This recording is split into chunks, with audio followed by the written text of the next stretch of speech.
It's December 2012. Jagex have just released a new Grandmaster quest, their first in over a year, and the players are loving it. The Brink of Extinction rocks our world. Questers are happy with a new series finale, combat lovers are happy with a new harder fight cave, and lorehounds, well, they're in for a treat. During the quest, the player grabs a series of manuscripts from an old Tsar library written in the old language and has them translated by Tsar Meye, a Tsar we talk to via the communication orb. It's kind of like a cell phone, if you've heard of those. Anyway, the bookcases revealed some extremely important lore about the world of Gielinor. Epic tales about the Elder Kiln, the history of the Tsar, and other lore we'd never heard about until now. Each time we move forward and have something else translated by Meye, we find the lore only gets more and more intriguing.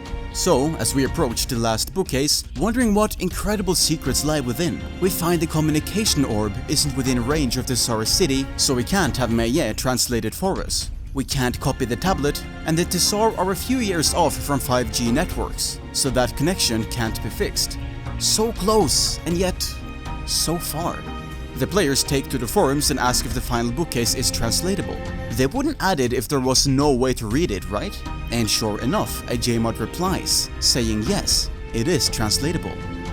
The hunt is on.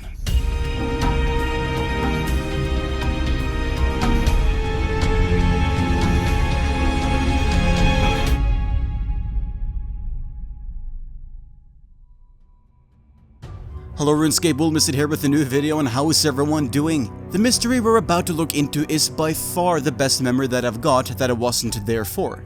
Unfortunately, 2013 was a time when the RuneScape Reddit wasn't too popular, and the lore community, which this video revolves around, spent most of their time on the RuneScape forums. That means there's a very limited amount of pictures to explain what happened, and mostly forum posts.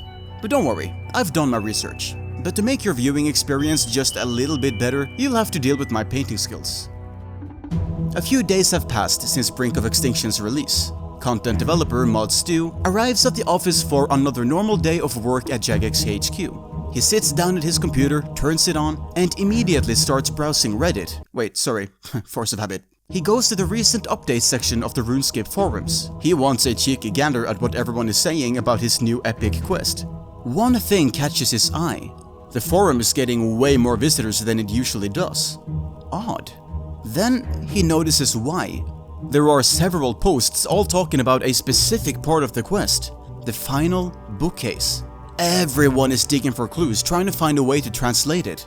Uh-oh, that's awkward. See, there isn't a way to translate it. The Jmod who said there was had misunderstood, and now the players were all chasing a fake lead. But the engagement is huge. With no ends to the threads and theories, Stu is left with no other choice. He has to give them what they want. But here's the big issue. Christmas holidays are closing in, and Stu still has other commitments at Jagex that he needs to work on. Contrary to what some people think, the developers can't just drop whatever they're doing and make stuff to appease the community on short notice. So the clue hunters will have to wait. No one at Jagex corrects the mistake, so none of the players know that the mystery they're chasing is a fictional one. For now, anyway. Through Christmas, the hunt continues. People come together on one world to make sure they miss nothing. World 100 is devoured by hungry lorehounds, all cramped into a friends chat to discuss their theories between them. Come hell or high water, they're going to find the answer. ModStew returns to Jagex after a lovely little break for the holidays. He turns on his computer, opens the forums, and sees the hunt for answers still on, even if it seems like they've hit a dead end. But Stu finally has some time on his hands. He stretches his fingers, warms up, and gets ready to finally give the lorehounds what they wanted. It was time to get to work.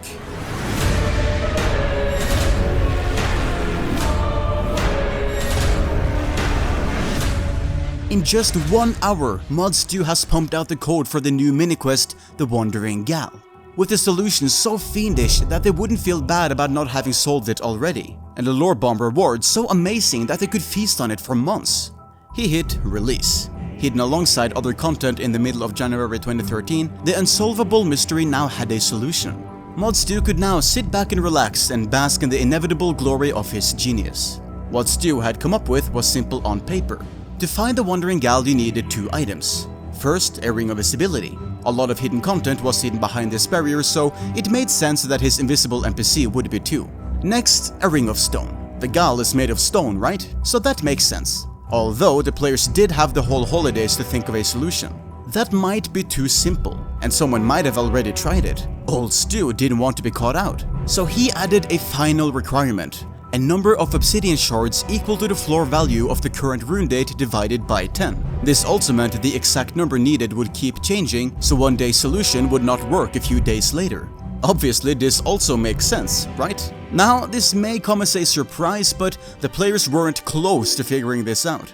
Theories range from something to do with the Shadow Sword to methods requiring wealth over 2 billion coins.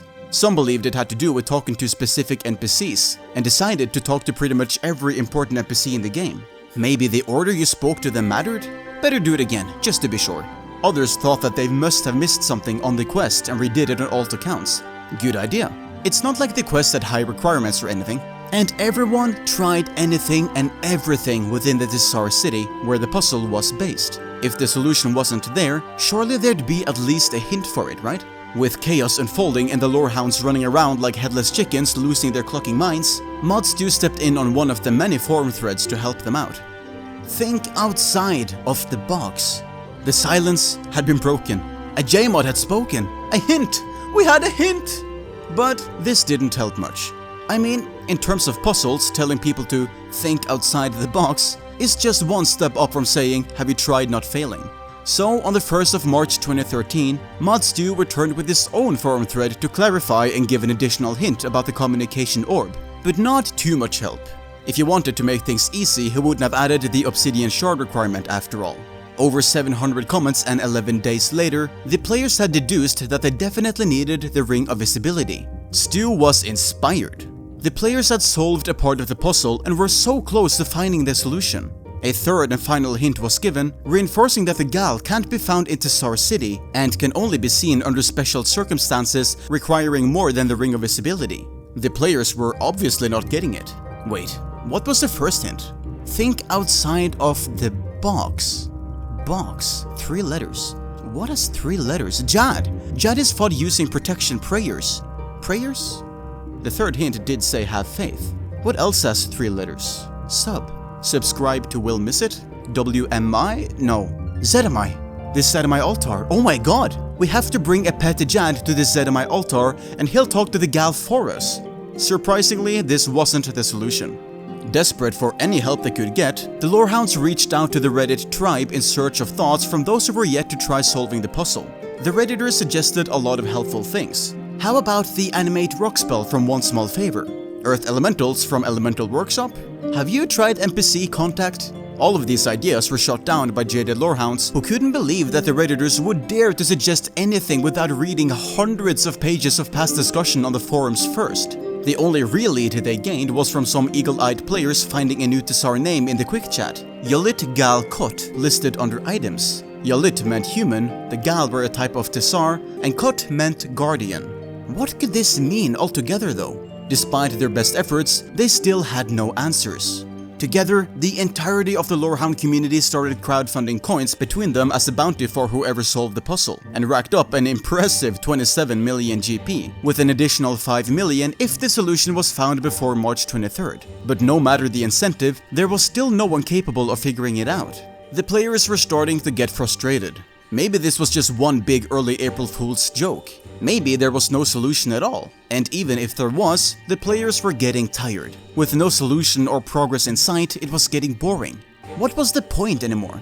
Mod2 saw the frustration. As a content developer, the last thing he wanted was for players to not be enjoying themselves. Maybe the obsidian shards had been too much. Wanting to keep the players engaged, he stepped forward into the ring once more. On the 4th of April 2013, Mod2 made a new post explaining that he would start to reveal more hints, in the form of 20 questions. Weekly, the players could decide on what they wanted to ask Mod2, but just one question at a time.